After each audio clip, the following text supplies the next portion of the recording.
Salam Keluarga Malaysia. Hello and good afternoon. Thanks for joining us. I'm Mohanapriya and you're watching Updates at Noon. Making the headlines today. MOH devises strategy to face a monkeypox risk in Malaysia. Malaysia and Thailand agree to strengthen defence relations.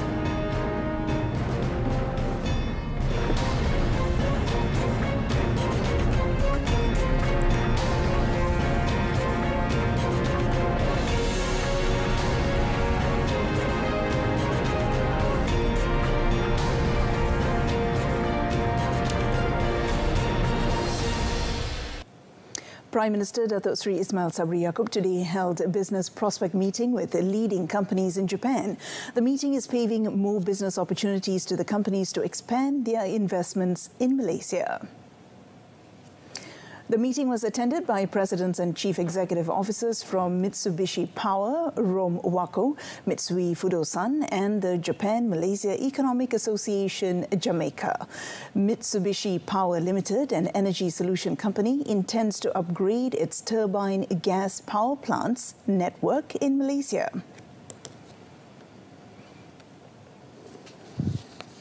The investment itself,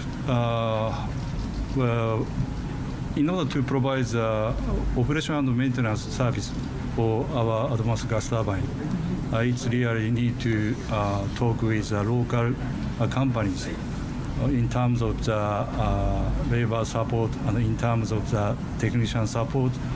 And also we'd like to provide our capacity building. So in future, we'd like to talk with various possibilities with the local companies. In such way. Jamaica is planning to hold a seminar on the Look East policy this August in Kuala Lumpur. These meetings are in line with Malaysia's intention to explore new opportunities offered by Japan, especially in the tech transfer market and expertise. Meanwhile, the Prime Minister is scheduled to have a four-eyed meeting with his counterpart, Fumio Kishida, at the Premier's office in Chiyoda. During the meeting, both leaders would witness the signing of 3 memoranda of cooperation between Malaysia and Japan. The Health Ministry, MOH, has drawn up a 5-point strategy to face the risk of monkeypox spreading to Malaysia. Its Minister Khairi Jamaluddin said the plan encompassed early case detection, strengthening of diagnostics, case management, cluster epidemic management, and increasing knowledge as well as awareness among the community. He said MOH had also created a health alert monkeypox feature in the MySejahtera app, which would send out daily alerts to travellers arriving from monkeypox endemic countries or countries with monkeypox cases to monitor their health for 21 days. The endemic countries which have reported monkeypox cases are Cameroon, Central African Republic, Democratic Republic of the Congo and Nigeria. The non-endemic countries which have reported monkeypox cases are Australia, Belgium, Canada, France, Germany, Italy, Holland, Portugal, Spain, Sweden, the United Kingdom and the United States. We are quite familiar with the protocols of infectious disease, having gone through COVID for 2 years.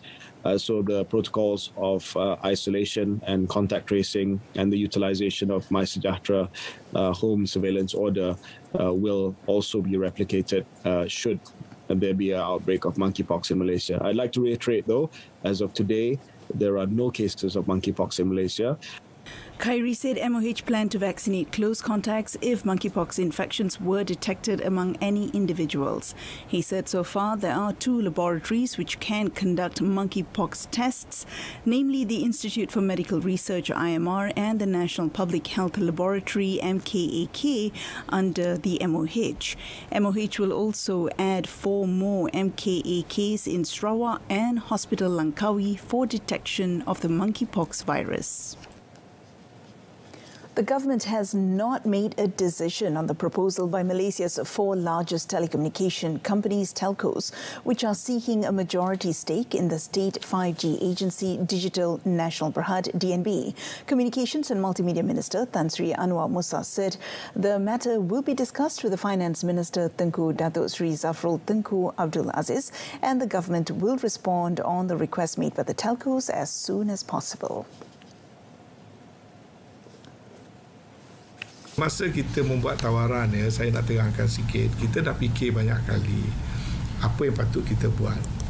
Kita mahukan industri to grow, then we must create a level playing field. You cannot be the rule of the jungle and the survival of the fittest. We must make sure the industry to grow. In order for the industry to grow, we must give a fair chance to everyone. I want all the telcos. We have 6 network providers. All must be of equal stature. And now certain telcos want to merge. It's okay if that is their business decision. The minister was responding to a news article regarding the proposal made by 4 Malaysian telecommunications companies. DNB was established in early March 2021 to accelerate deployment of 5G infrastructure and network in Malaysia. It will offer 5G as a wholesale network service to other telcos. Malaysia and Thailand have agreed that it is crucial for both countries to maintain and enhance close defence relations at all levels to avoid the exploitation of their common borders by acts of terror and violent extremists. Now, the matter was reached during a meeting between Senior Defence Minister Datuk Sri Hishamuddin Tun Hussein and Thailand Deputy Prime Minister General Prawit Wongsuwan yesterday in Kuala Lumpur. In a statement, Datuk Sri Hishamuddin said during the discussion, they deliberated over issues of common interest to further strengthen the existing defence cooperation between Malaysia and Thailand. He said both the Malaysian Army and the Royal Thai Army have agreed to build 2 new coordinated border posts, CBP, which are expected to be completed this year to combat transnational crime and smuggling.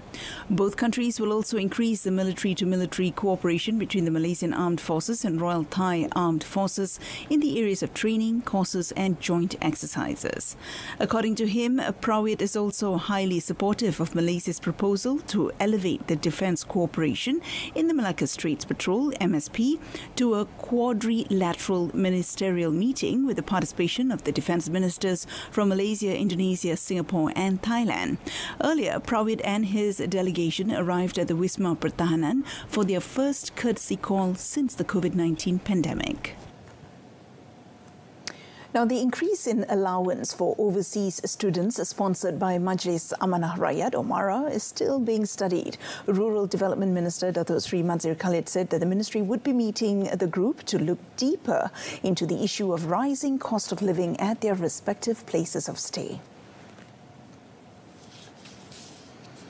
Inisiatif dan saya sendiri akan berjumpa dengan pelajar-pelajar di United Kingdom tidak lama lagi untuk nak berdialog, nak tanya tengok macam mana dia orang punya sekarang, sebab cost of living tu di merata tempat di seluruh dunia sekarang naik, termasuklah di United Kingdom. Jadi kita akan dapat rumuskan. Bila kita rumuskan nanti di antara agensi dan juga KPLB, kita angkat kepada kerajaan lah. Saya akan angkat kepada Yang Amat Perdana Menteri dan Menteri Kewangan. Previously, Datuk Sri Mazir said the allowance for overseas students sponsored by MARA would be reviewed based on the study fees, locations of stay and utility costs.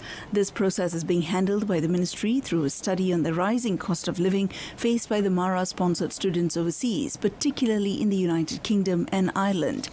Currently, 3,896 MARA-sponsored students are studying in various fields and stages in a number of countries. Lawyers appointed by Tunku Mahkota Johor Tunku Ismail Sultan Ibrahim to hold a watching brief in the case involving a teenage girl with Down syndrome known as Bella visited the girl at a welfare home in Seremban yesterday. The lawyers are Dato' Baljit Singh Sidhu, Dato' Khairul Anwar Rahmat and Dato' Iqbal Salam.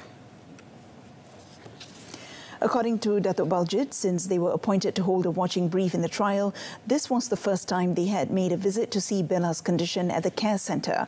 He said Bella was in good condition and healthy, and her injuries seemed to be healing, adding that she had been given good attention.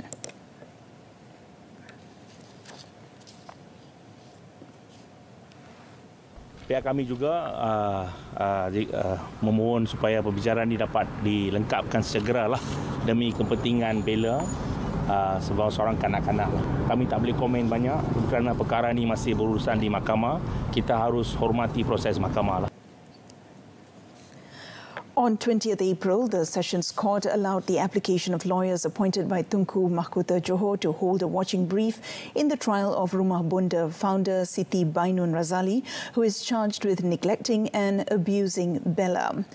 Bella's case went viral on social media last year when a woman claimed that the teenager was scalded by hot water and was tied while under the care of Rumah Bonda, a welfare home, following which Siti Bainun, 30, was charged with neglecting and abusing the 13-year-old girl, causing the victim to suffer physical and emotional injuries. The trial will resume on 30th May. The Malaysian High Authority LLM and Pro Signal Consortium Sdn Bhd will be collaborating to develop a smart highway management system based on the concept of a smart highway. Towards this, a Memorandum of Understanding MOU was signed between LLM and PCSB in Putrajaya. The cooperation is a strategy of LLM to face the future of the digital era in highway industry and to meet the needs as well as higher expectation of users. Pada hari ini ianya diharapkan dapat memberikan tambahan idea-idea baru sebagai nilai tambahan dalam meningkatkan perkhidmatan kepada pengguna lebuh raya. Penyatuan pakaran yang dimiliki kedua-dua pihak serta kerjasama daripada rakan-rakan industri lebuh raya akan membuahkan hasil yang terbaik, seterusnya memberikan manfaat kepada keluarga Malaysia, khususnya pengguna lebuh raya Malaysia. The digitization of operations and data centers, as well as the standardization of the highway management system, will facilitate LLM in channeling information faster and more accurately to highway users. Tickets for KTM electric train service ETS and intercity rides between 1st July and 31st December will go on sale beginning today based on the existing schedule.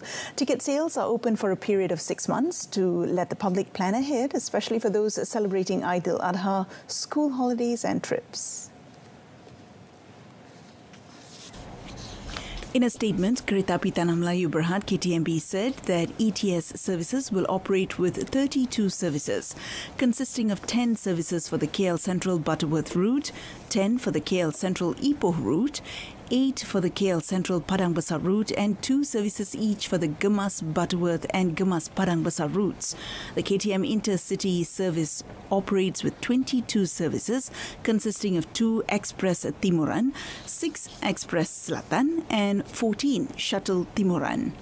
Meanwhile, KTMB customers can get a 15 ringgit discount by using promo code Cuti Kereta Api 2 for their travels until 30th November, as well as a 25% group travel discount through the Keluarga Malaysia package using promo code KMKTMB22 to purchase adult or child tickets.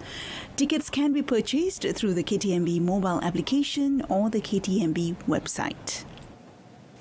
Singapore will be expanding the Woodlands immigration checkpoint to address traffic congestion, improve travel times and increase security at the national land border between Malaysia and the Republic. The decision was made in preparation of a projected 40% rise in traffic volume by 2050. According to the Singaporean Immigration and Checkpoints Authority ICA, the daily volume of travellers going through the checkpoint will return to pre-COVID levels and is expected to continue increasing after that. If the overall clearance capacity is not increased, the travel time for vehicular traffic could increase by more than 60 to 70% during peak periods by 2050. Singapore may record a daily average of about 400,000 travellers as compared to the pre-pandemic levels of about 300,000 travellers in 2019. While COVID-19 had impacted travel, the full reopening of the land borders from 1st April 2022 has seen arrival volumes already returning to more than 90% of the pre-COVID volume during weekends. And that concludes today's updates at noon. In our top story today, MOH devises strategy to face monkeypox risk in Malaysia. Tune in to News at 10, coming up at 10 p.m. on RTM's news channel. I'm Mohana Priya. Thank you for your company.